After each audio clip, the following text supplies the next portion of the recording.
Hey everyone, welcome back. This video is mostly just a diary for me to kind of keep track and catalog the work that I need to do and the work that I'm doing. So anyway, nothing exciting here, but if you're interested in updates on the Caprice, stay tuned and I will be right back. Today is just an update on how things are going. Actually not going well. I'm way overdue for some maintenance that I've been putting off. It's been running fine on a cold engine, but this past week it stalled on me 3 times on a hot engine. Basically whenever I was slowed down at a stoplight, stop sign, etc.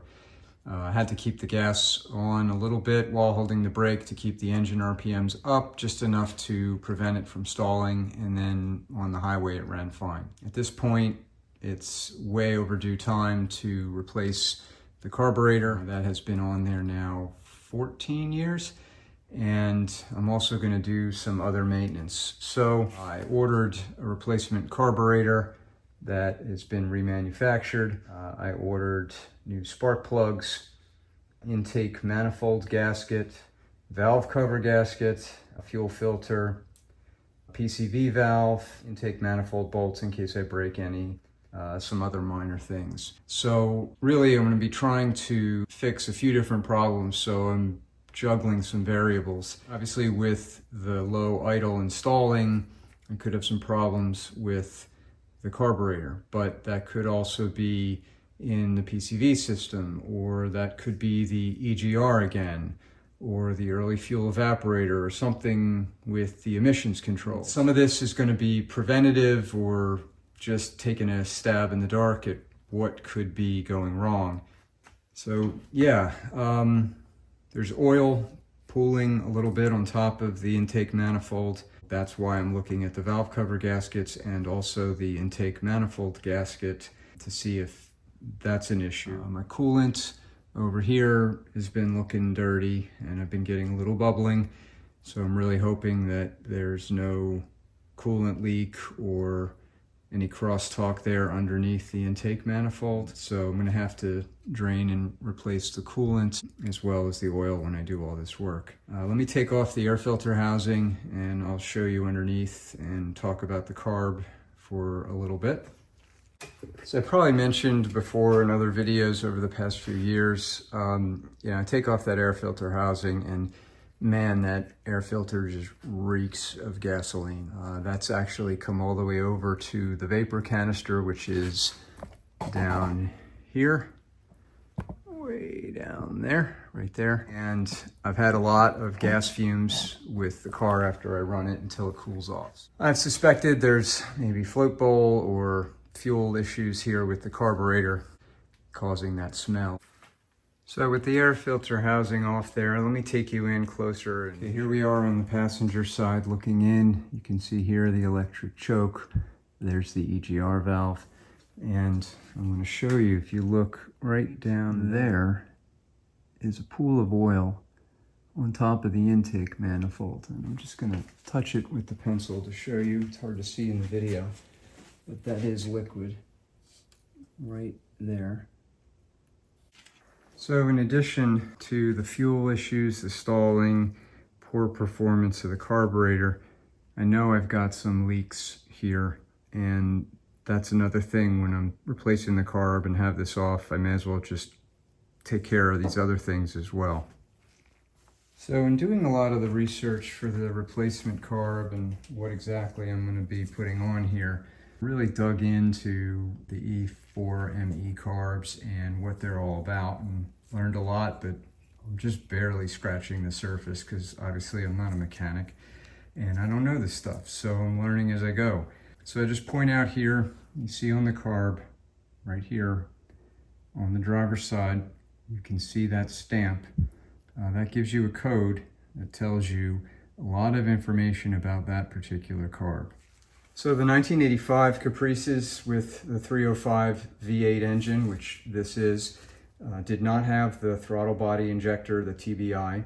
They had the carburetor, which this does. It is a Rochester Quadrajet carb, and it is the E4ME carb. And that distinction indicates that it has the electric choke, as well as the connection for the ECM module, the computer module, which connection is right here, as well as the throttle position sensor connector, which is right down here on the bottom.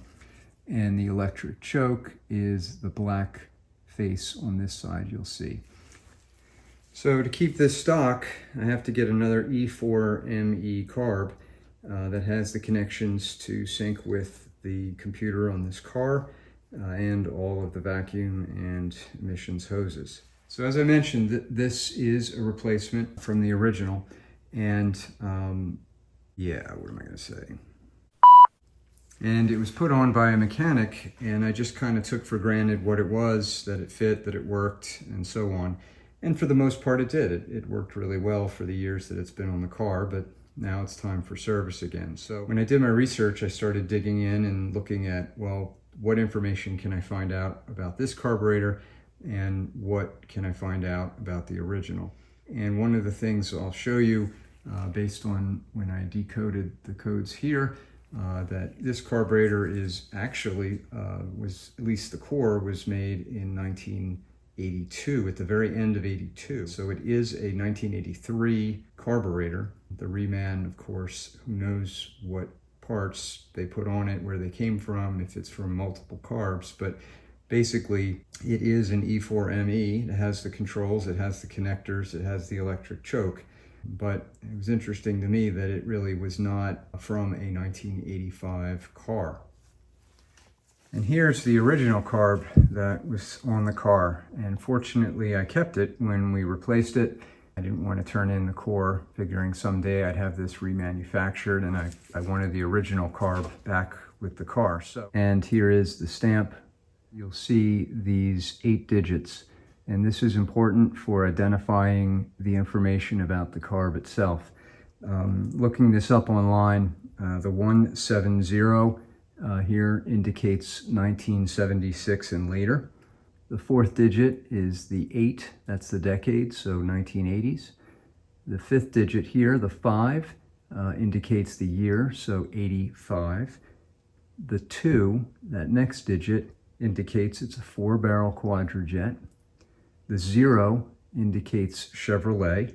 0, 1, or 2 would be Chevy. 3 would be Cadillac. 4 would be Buick. 5, Oldsmobile. And 6, 7, Pontiac. Then the 4 at the end, the last digit, indicates it's an automatic. If it's an even number, it's for an automatic. If it's an odd number, it is for a manual. And down here you see 0, 9, 9, and 5. That indicates the manufacture date. So this was made on the 99th day of 1985, which I think was April 9th, 1985. So looking back at the carb that's currently on the car, you have the 170 again for 1976 and later. Then you have the 83, so this is 1983. You have the 2 for the 4-barrel Quadrajet, also the 0 for the Chevrolet, and the 4 for the automatic. Here at the bottom it says though 3222. So this was actually made on the 322nd day of 1982. So that's November 18th of 82. Now that's at least just for this core here. Now back to the original carb that was on the car when it was new. This one, you'll notice if you've got a good eye, that the secondary choke pull-off rod is missing. That's because I had to take it off of this carburetor to put it on the remanufactured one that's currently on the car, because for some reason when that one came and was installed, this piece was missing. So when I send this back to be remanufactured, I'm going to put the rod back on here. So some indicators for the E4ME carb specifically. You'll see the flat black disc here indicating the electric choke. You'll also see the blue connector here indicating the computer control for the ECM module. You'll also see over here the throttle position sensor. This is also important for the computer controls. So got my work cut out for me. Hopefully the parts will come in the next week or so and I'll get to work. I haven't decided how I'm going to post the videos yet, whether I just do multi-parts or one big one, but this is all kind of tied together somewhat. So anyway, that's the update on the Caprice. Kind of parked here and not going to be running it until I address these issues. So thanks for your interest in the Caprice videos. There will be more. I am not giving up on this, and to be continued. Take care.